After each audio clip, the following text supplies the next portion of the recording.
Good morning friends, I am Akriti and today I am going to present my views about Indian culture and Western culture.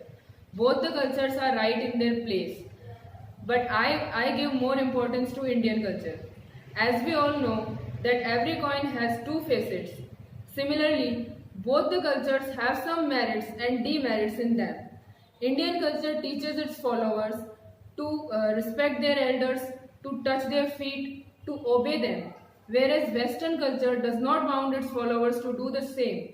People from Western culture are free to live their life in whatever way they want.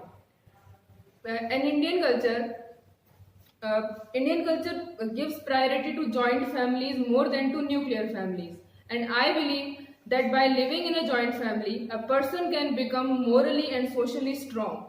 But Western countries prefers nuclear families because they think that they cannot lead an independent life by living in a joint family.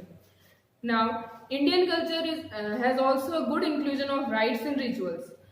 There are total 16 sacraments from a birth of a child to its last day. And these rites, rituals, sacraments and the spells which are recited have their own effect on the stars of that particular person. On the other hand, this trend is very less in Western culture. Now the best part of our Indian culture is that it is highly aligned with science, like putting vermilion, Mangal Sutra, toe rings, touching the elder's feet, and eating with hand, and even defecating in Indian style has a scientific explanation.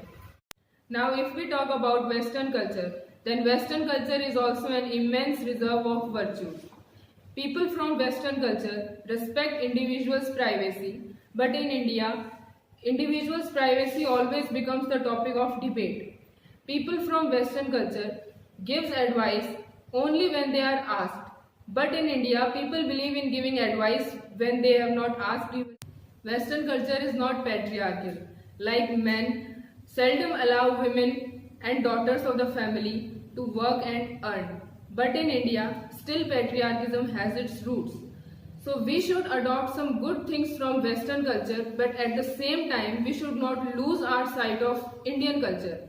At the last, I want to say that a spoonful of tradition and a pinch of globalization is the best way to survive. Thank you.